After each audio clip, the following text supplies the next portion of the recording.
There used to be a time, Jake, by the way, where whistleblowers were heroes. Do you remember that time? If you look back in time, they were actually That wasn't too long ago. That wasn't too long ago. Everett Stern is our guest on the Black Tower Show. And if you don't know his story, you got to check it out.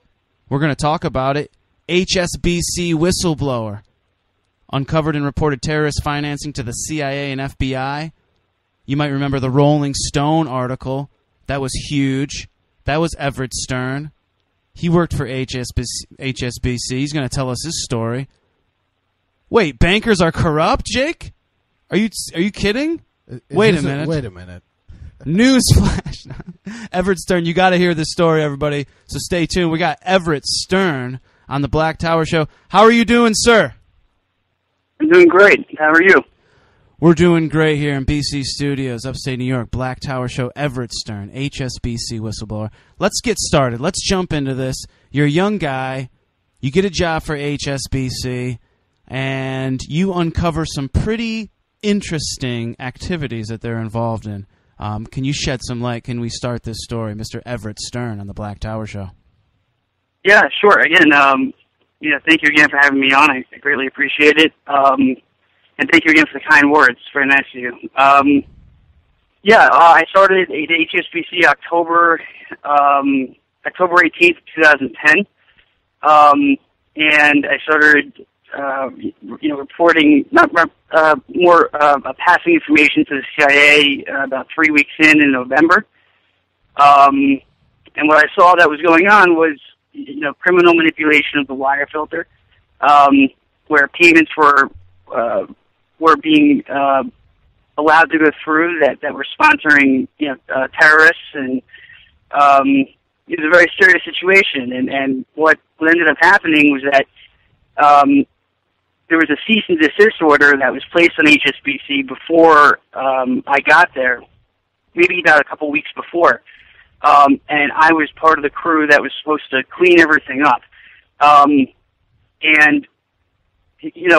Amazingly, when I showed up, there was just a whole bunch of empty cubicles and probably 15, 20 compliance officers.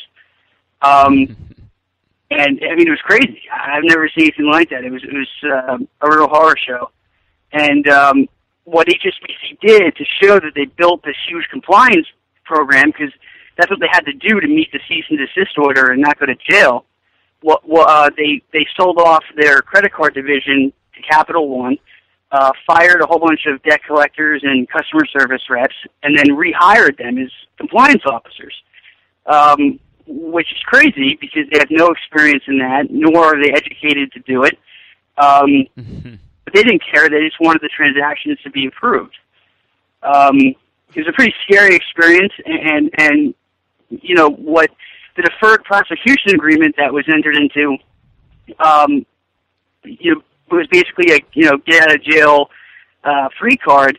But what I'm saying now is that the deferred prosecution agreement absolutely did not include my evidence, because that the deferred prosecution agreement was from 2010 and prior, and yeah, so my information was not included. It's new.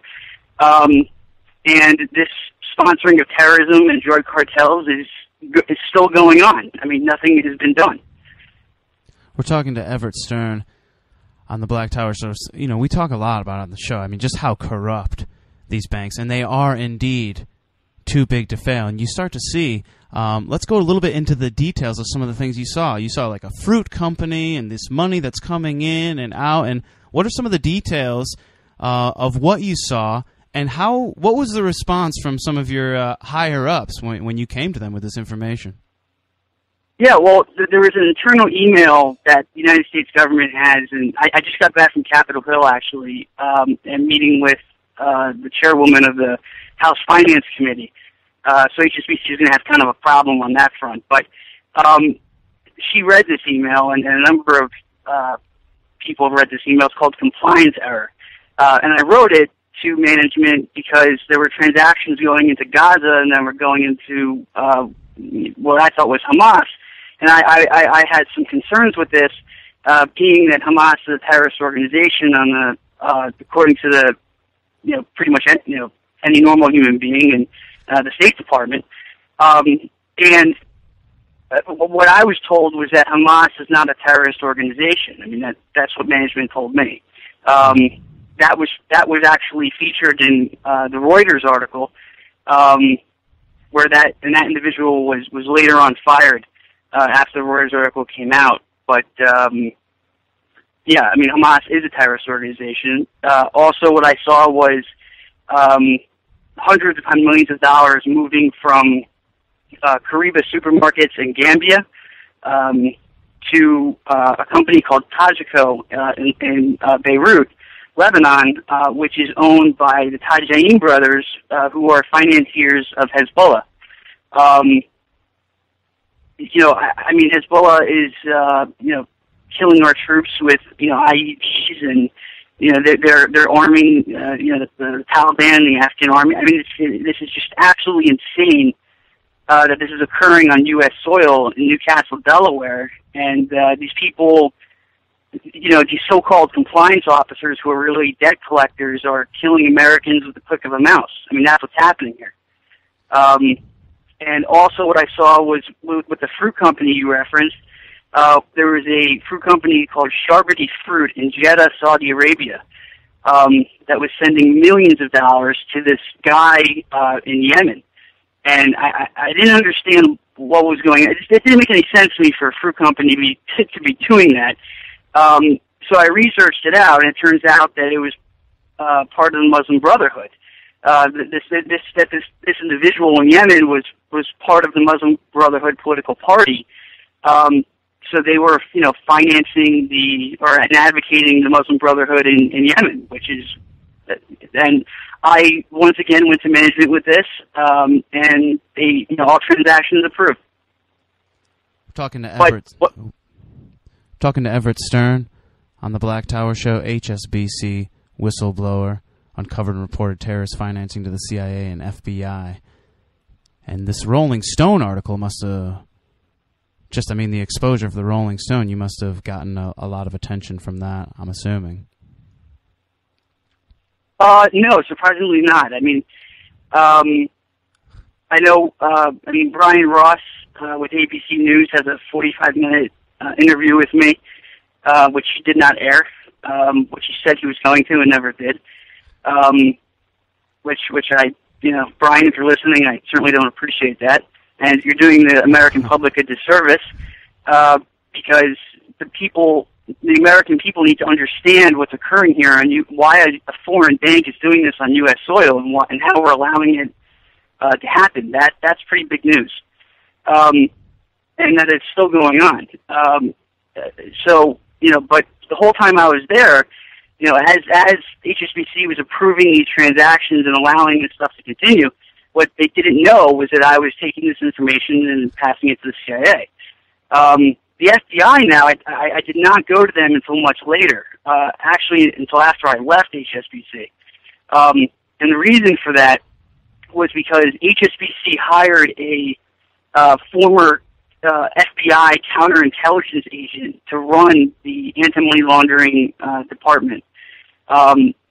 Now, I would highly suggest that this individual, who was later fired, go back to the academy, because I got past his counterintelligence for almost a year. So he didn't do that good of a job. But I felt the FBI was certainly compromised, because there was an FBI guy who knew the inner workings and how to manipulate the government, and he designed this program of taking these debt collectors and customer service reps and having them approve transactions to kill Americans. And really what's sad about this is that these people, they didn't go to jail. Nothing happened to these people. They're now working as heads. People who were fired are now working as heads of compliance for other banks, which is reassuring.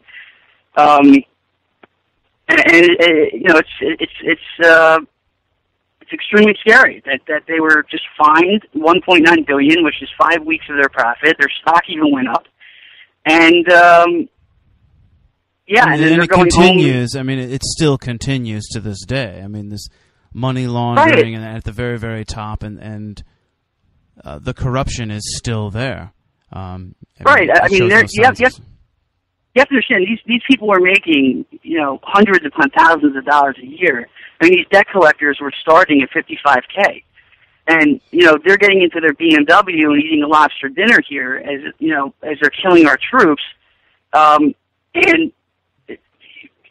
again, the Obama administration said, again, this isn't a political issue. This transcends politics, but the Obama administration said that they did not want to cause a financial crisis by charging them criminally. And, my argument to the United States Congress is that if there's another 9/11, I can guarantee you that that's going to cause another financial crisis. We're talking to Everett Stern on the Black Tower Show. The banks are too big to fail. You go to some of the higher-ups and they say, well, don't stir the pot. Don't stir the pot, because if you hold, if you have your hands on the purse strings, I mean, how much power is that, Jake? I mean, that's a crazy amount of power. It's an incredible amount of power, but they've been allowed to become these monolithic institutions through the elimination of regulatory oversight. Like Glass-Steagall. They can now go into your bank account at Bank of America, and Bank of America can make all these incredibly risky bets and do all of these horrible things. And a judge just ruled recently, I think it was a couple months ago, that your checking account is not your property. So a bank can go into your checking account and take your funds legally. I'm assuming FDIC covers you. You'll be covered, but you have no legal right to the money you have in there. Once you give that money to the bank, it's not yours anymore. I mean, that's the times we live in now. That's insane. That's not your money in your checking account. And they're running away. And Everett Stern, I mean, you have proof. You're out there. Check out Everett Stern's Twitter feed, by the way, at Stern Everett. And I mean, you're on there and trying to get people's attention. I mean, because you have proof. You were there. You saw the documents. You saw the information. There's just money laundering, and the money's working both ways. Do I have that correct? So not only are we receiving money from Hamas and these terrorists, are we giving money back and receiving money? Is it a back and forth? Yeah, they're using their own money against us because terrorists want U.S. dollars. That's why HSBC Bank USA is being used, because HSBC Bank has so many. I mean, they say it's the local bank of the world, but they have access to U.S. cash, and the almighty U.S. dollar is great for buying, weapons, bullets, explosives, gas to burn American flags. That's what these terrorists want. They want U.S. currency. It's crazy, but what? Yeah, I mean, I've been trying to get attention to this issue. Mainstream media is refusing to report on it, and what my lawyers have done. I am not suing HSBC. They're threatening to sue me now, but I'm not suing them. What we did is that one, I took a whole bunch of documents from HSBC, internal documents, and proof of what they were doing. And of course, I gave it to the FBI once I left. But I also, my attorneys compiled an entire legal filing that was submitted to the Department of Justice, to the Securities Exchange Commission, the OCC, the Department of Treasury. Bernanke even got a letter, and we showed all these people. Here's the evidence. Here's what's going on, and nothing has happened until last week. And last week, I received the House Finance Committee in Washington reached out to me, and they saw, I guess, one of my speeches in New York, and they saw, I think, the article in American Banker. and Rolling Stone, and it caught the attention of Maxine Waters, the Congresswoman, and yeah, I mean, I went down to Capitol Hill and met with her. And me being a Republican, and I know she is a staunch Democrat. I have to give her credit because again, this is an issue that transcends politics, and she legitimately just wants to shut these guys down, which is great. And I'm just hoping that Eric Holder actually follows through here and does not do another BS deferred prosecution agreement. Because again, what the American public doesn't understand is that this is not a LIBOR scandal or some banking scandal or some. This is way beyond that. This is literally financing our enemies. And what's sickening about it, if I can just say, is the final word here is that HSBC has admitted to every single thing that I'm saying.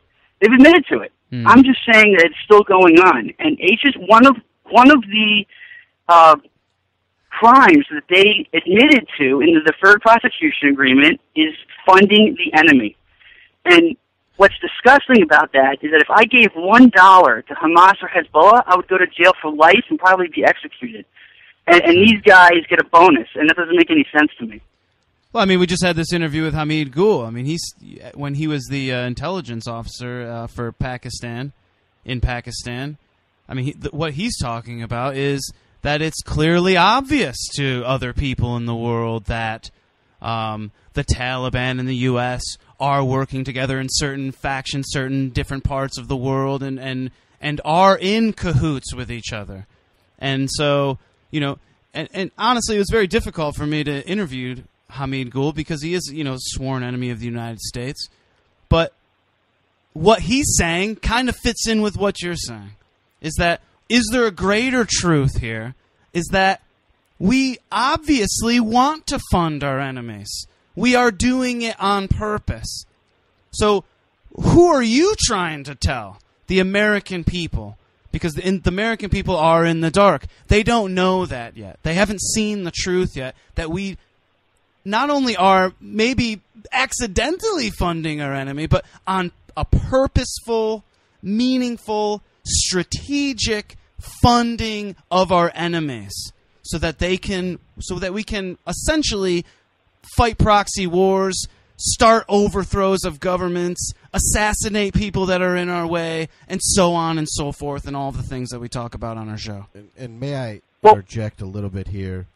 In defense of Hamid Gul, I would say that I don't think he's a sworn enemy of America per se, because I would say America is the Constitution and all of the ideas that and culture that has sprung from that.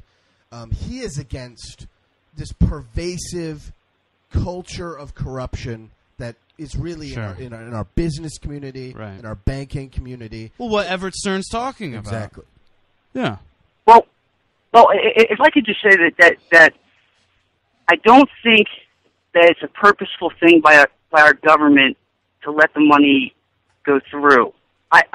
Even though they are giving a deferred prosecution agreement, and the reason why I say that, even though I've been fighting this battle now for 2 years, I really honestly believe that, and I pray that I'm right on this, but that the United States government does not want to do business with terrorists, that they want the best for the country, and they're not doing this other shady stuff, and I really pray that's the truth. But I think what's happening is that these banks have, and again, it is not a knock against capitalism. I mean, capitalism is supposed to make this country great, but some of these banks have become too big to fail that I think the U.S. government is honestly just afraid to take action. And I think that's, I think HSBC has the U.S. government's head over a barrel, and I think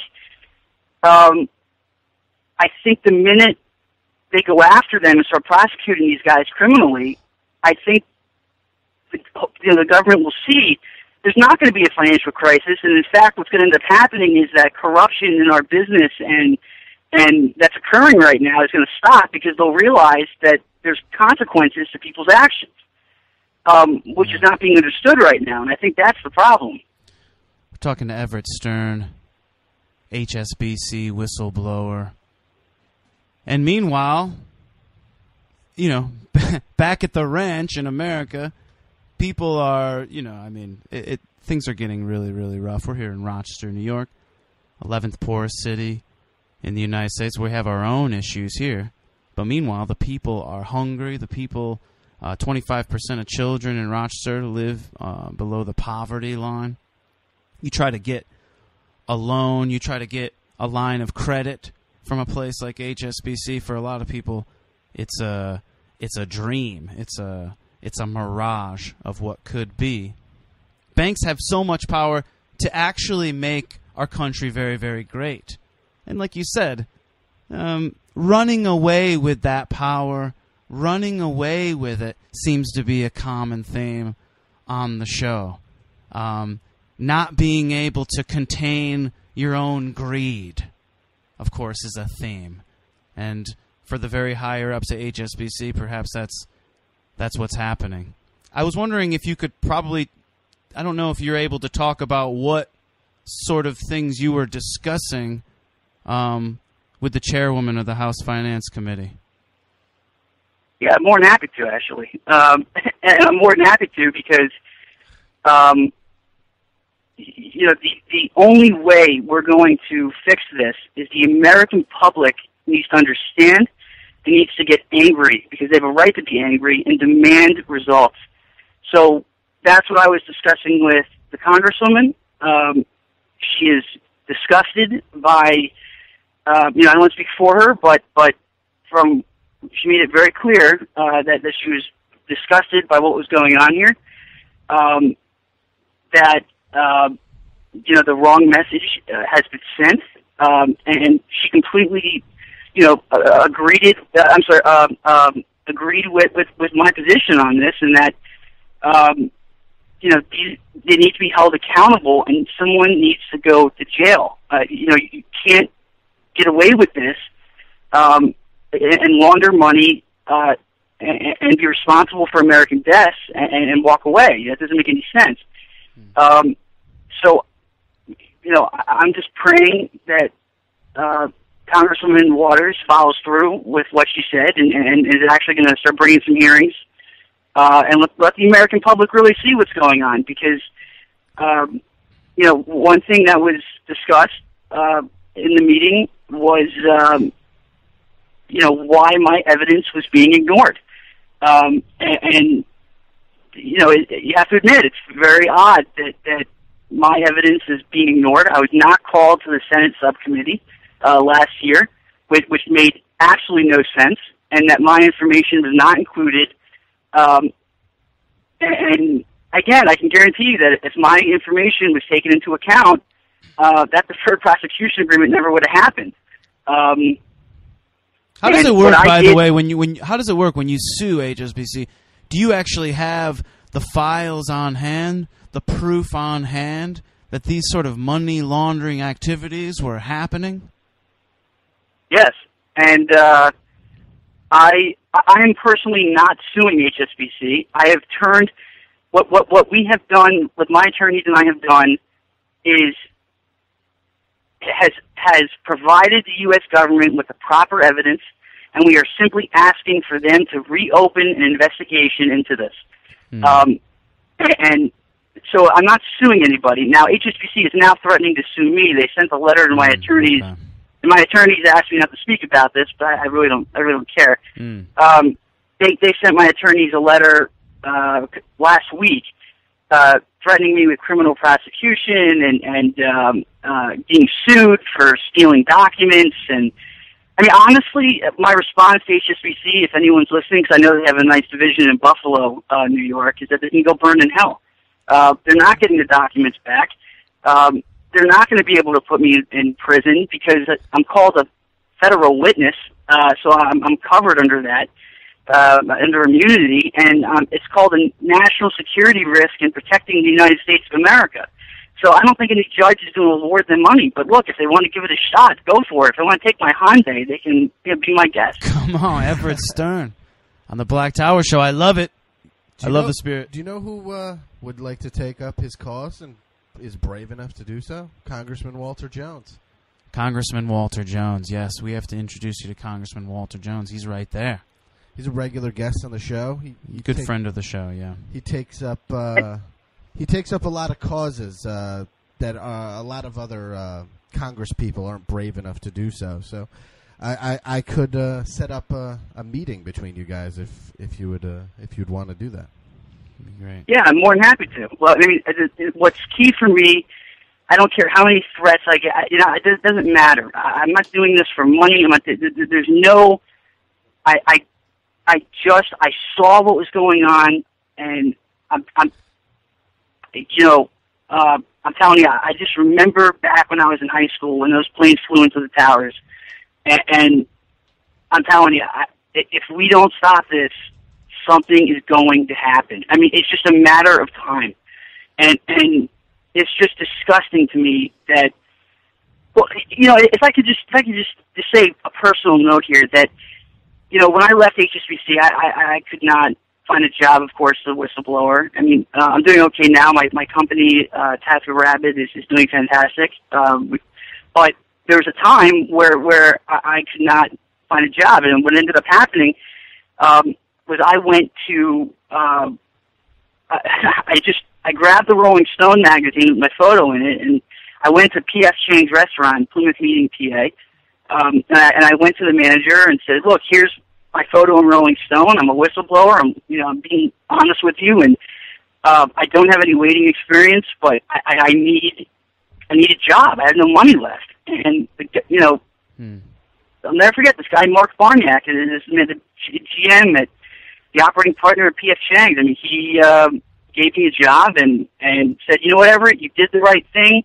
I know you probably won't be here in 6 months, but P.F. Chang's is going to help you." I'll never forget that. And the reason why I'm saying this story is because those waiters that I worked with, making $2.15 an hour in tips, and that I bust tables with, and I worked with, I know those waiters that these HSBC bankers think are the lowlives. They work those. P.F. Chang's waiters work with honor and integrity, and those people can look themselves in the mirror every day. Amen. And those animals can't. Amen. Everett Stern, wise words. You're right. I mean, it's this culture that we live in. I was talking with my brother. What you just said reminded me, and thank you for telling that story. I think that's great. My brother also had this thing, too, where he was telling me about when Elton John was going to be playing for the royal family. And he was reading this article with his kids, and he said... And it said in the article, what an honor it is for Elton John to be playing for the royal family. And him and his kids, they all kind of accepted this idea that it was such an honor to be playing for the royal family without ever kind of really thinking about maybe some of the discretion, some of the horrible things that could go along with the royal family. You know, all the scandals, all these, without ever really thinking of it, we kind of buy this idea that, well, it's great. These people look good. They have nice suits on. Everybody says that they're royal, so we all buy into it. And we're getting that kind of constantly fed to us, this idea that the bankers, they have the nice suit. They have all of the money. That means that you have wisdom. Wisdom in our system, in our American system, is whoever can get the most money, whoever can have the nicest stuff. Well, then you were wise for having that, for getting that. No question about how you got it, or who you had to step on to get it, or what kind of money you had to launder to some terrorist organization. All that matters in this country is that you look good, and that's what knowledge and wisdom is. It's a very scary thing. My brother was kind of having a little bit of a nervous breakdown about it. And made me think about your story as well. Well, I think the thing is that you're right, and the thing is, I want. I mean, hopefully, God willing, I become a rich man one day. But there's a difference, though, between what I'm doing and what those animals at HSBC are doing. Because what I want to do is I want to help people, and then the money will come secondary. That's one thing my dad always taught me. Just help people and do the right thing, and the money will come with it. And that's what I'm trying to do. And and that's something I had an issue with Occupy Wall Street. I mean, Occupy, I have a lot of respect for them. They helped me out tremendously. In my protest on my birthday, which was nice of them, and they care, which was great. But they seem to be against capitalism on the whole, which is, I don't think that's right. I think capitalism is a good thing, and it's okay to make money. It's great to make lots of money, but yeah, I mean, like you were saying, well, how did you get that money, and what are you doing with it? Are you helping? I mean, that's Sure. the problem now. I mean, it's a war of caring versus apathy, and that I think really what this whole thing with HSBC comes down to is I'm trying to just get people to care again and not be so apathetic and turn off America's Got Talent and just see what's going on and take a stand. Everett Stern, your story's important. Everett Stern, you got to go to tacticalrabbit.com. Tacticalrabbit.com. That's the business that you're running. Go to Tactical Rabbit. Everett Stern. We just heard the interview with Everett Stern, HSBC Whistleblower, and it's great. You got our support. You got the support of the Black Tower Show. You got this platform. Love to have you back on the show again. Thank you so much for taking the time to talk to us. Thank you, sir. Appreciate it. All right. Take care.